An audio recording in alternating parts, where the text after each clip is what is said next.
The Drive of the Week is brought to you by Duncan Tire Company.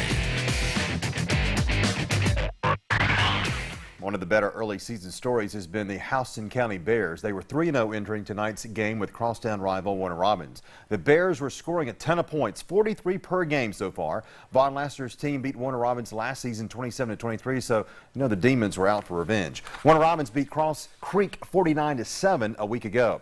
Will these two teams keep up the solid work on offense and make this a high-scoring game?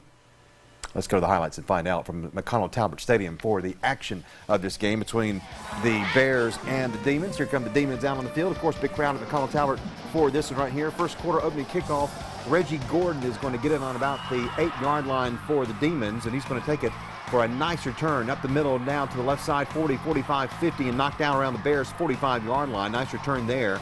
And then the Demons go to work. Ivan Corbin, the quarterback, goes long, and it's going to be complete to Terry Harris for a nice completion, and he's going to score. How about that? 6 points right there. Demons are up 7-0. Now Bears the ball. Pass play, Jake Fromm. He's a beast. He's a beast. Darian Anderson after the PAT. This is going to be a touchdown right here. He is gone.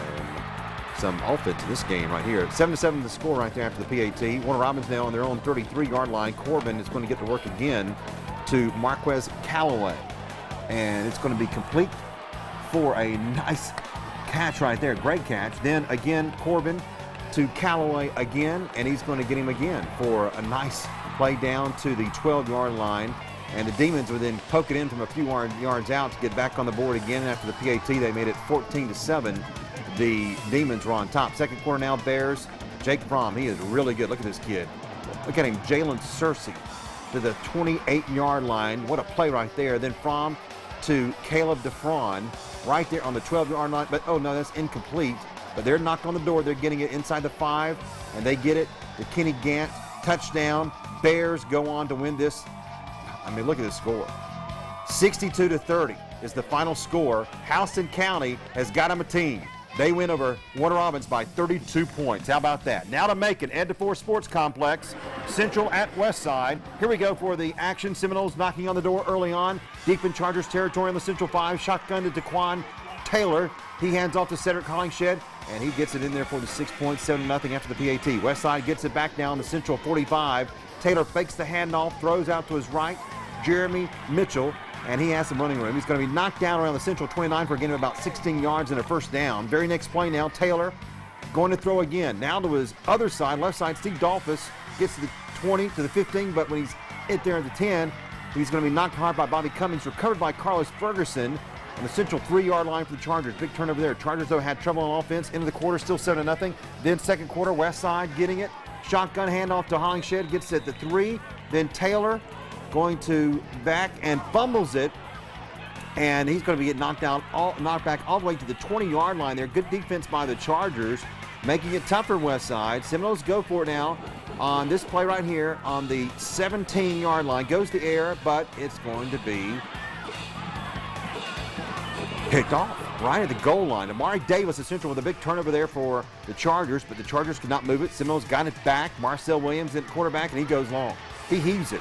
Marquez Sanford, overthrown. Still 7-0 Seminoles at the half, but the Seminoles would win this ball game. The final score is 28-7. Westside over Central. Westside now 4-0. The Chargers are now 2-2. Now to Forsyth. Mary Persons hosts LaGrange tonight in a non-region game, and always a big crowd on hand at Mary Persons. Here's the great crowd here. First quarter action. LaGrange with the ball on their own 20-yard line. Amon Ogletree hands off to Tristan Dozier. Gets no gain right there. Then around left side, here he comes. LaPerion Perry thrown for a loss by DeMarcus Davis. Looking tough on defense of the Bulldogs. Now Ogletree tries to throw it. And again, Mary Persons defense playing very well tonight. Very, very well. It's going to be incomplete on that play, so the Bulldogs would get it. And inside the 5-yard line, go to work. 4th and goal on this play coming up here. Jake Johnson hands off to D-High for a touchdown run. He's in. And Mary Persons is on the board, and Josh Hampton would come in and give them another point. It's up and it's good. And that would make it 7-0 home team out on top in the first quarter. Watch this play right here. Mary Persons gets tricky on the onside kick. And they are going to, I mean, that's perfect right there. How perfect can you get? They get it right there on that play, and Bulldogs would get it on the 36, and Jake Johnston would go to work. Watch this play right here.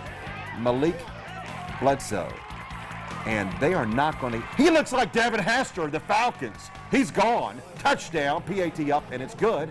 14-0 Mary Persons. They out on a field goal at the end of the second quarter to make it 17-0. A 27-yarder by Hampton coming up right here. Bulldogs were rolling, and they win this game by the score of 24-6. The Bulldogs are now 3-1. They start region play next week at Perry. Our game of the week, Northside and Jones County, is coming up right after this.